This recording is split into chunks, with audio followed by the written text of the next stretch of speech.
রহস্যজনকভাবে মৃত্যু হলো পুলিশ কর্মী কৃষ্ণ মোহন ঝাইয়ের। তিনি শিলিগুড়ি শহরের প্রাক্তন ট্রাফিক কনস্টেবল পদে ছিলেন, তবে বর্তমানে এএসআই পদে ইসলামপুর থানায় কর্মরত ছিলেন। শিলিগুড়ির 47 নম্বর ওয়ার্ডের নিউ কলোনি এলাকায় তার বাড়ি। পরিবার সূত্রে প্রকাশ, ছুটিতে বাড়িতে এসেছিলেন তিনি। মঙ্গলবার গভীর রাতে তার মেজ ছেলে বাড়ির শৌচালয়ে কৃষ্ণ মোহনকে অচেতন অবস্থায় পড়ে থাকতে দেখেন।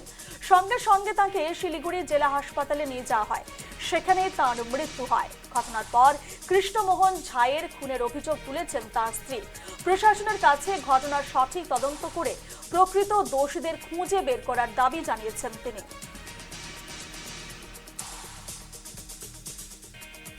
শিলিগুড়ি শহরের ট্রাফিক পুলিশের সেই পরিচিত মুখ গতকাল কি এমন ঘটনা ঘটেছিল যে কারণে তার মৃত্যু হয়েছে? আমিও এটা বুঝতে পারিনি। এখন তো খাওয়া দাওয়া করে রাত্রে 11টার সময় উনি বের হয়েছে, তাও আবার 2টা গেটেই তালা দেওয়া। এই গেটেও আর মেন গেট যেটা আমরা বের হই, তারপরে ও যখন বাড়ি ঢুকেছেন আমরা টের পাইনি।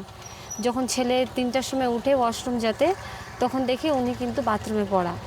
জাস্ট এইটুকুই আমি দেখলাম। তারপরে মাথা ব্যথায় জল দিলাম, তো দেখি মাথাটা এই সাইডে ফাটা আছে।